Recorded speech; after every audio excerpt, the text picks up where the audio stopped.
Ciencias y Tecnología, Química, tercer grado, Bloque 1, Secuencia 6, los átomos y las propiedades de los materiales, propiedades y estructura de los sólidos. ¿Por qué los cristales del azúcar y de la sal son diferentes? ¿Cómo se unen las moléculas para tener esta apariencia?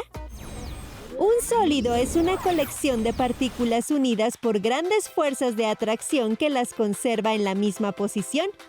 Los sólidos son cristalinos si sus átomos o moléculas tienen una organización regular como el cuarzo. O son amorfos si sus átomos o moléculas tienen una organización irregular como el vidrio. Centremos la atención en los sólidos cristalinos, de los que existen 4 tipos principales. En los sólidos moleculares, las moléculas están ordenadas en un patrón específico y unidas por fuerzas débiles.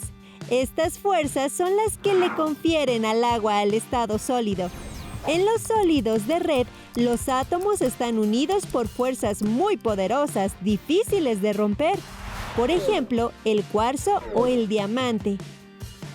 Los sólidos iónicos se forman con iones positivos y negativos que se atraen fuertemente. La sal de mesa es un ejemplo de ello.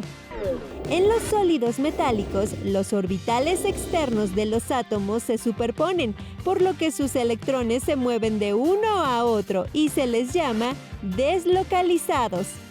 La fuerza de unión entre los átomos les permite cierta movilidad, por lo que un metal se puede moldear o aplanar, lo que se conoce como maleabilidad, o bien formar hilos, lo que se conoce como ductilidad.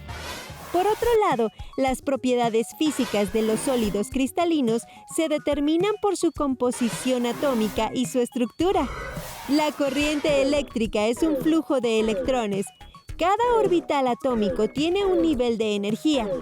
Cuando los átomos se unen, se forma un orbital molecular o enlazante, en el cual se encuentran los electrones de valencia de ambos átomos, y que tiene un nivel energético menor que el atómico. Simultáneamente se forma un orbital antienlazante de mayor energía. Al unirse gran cantidad de átomos, también se forman abundantes orbitales enlazantes y antienlazantes con niveles de energía similares. La zona superior se llama banda antienlazante o de conducción y la inferior banda enlazante o de valencia. En los sólidos metálicos, las bandas son muy cercanas, pues la energía que las separa es pequeña o nula y los electrones de valencia se mueven libremente de una a otra banda, generando corriente eléctrica. Los sólidos no metálicos forman bandas muy separadas entre sí y se requiere de mucha energía para que los electrones pasen de una a otra, por lo que no conducen la corriente eléctrica. En ciertas condiciones, los semiconductores se comportan como conductores y en otras como aislantes. El silicio es un ejemplo de semiconductor.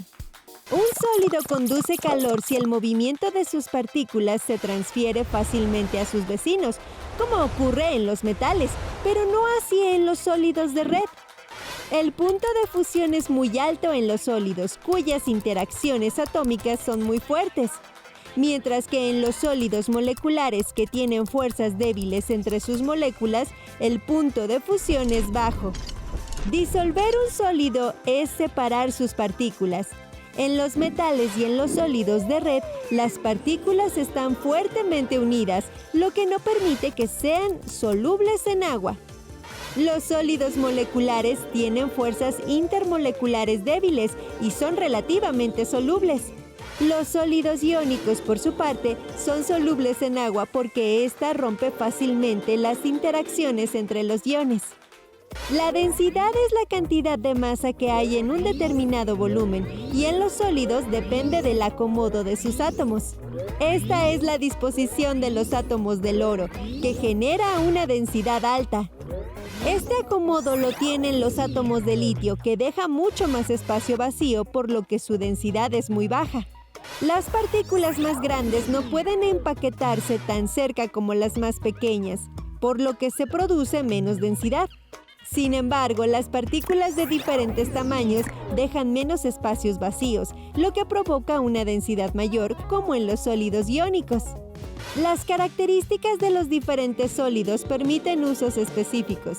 Por ejemplo, algunos relojes utilizan duros cristales de zafiro que son muy difíciles de rayar. Y los semiconductores eléctricos se usan en microcircuitos de equipos de comunicación.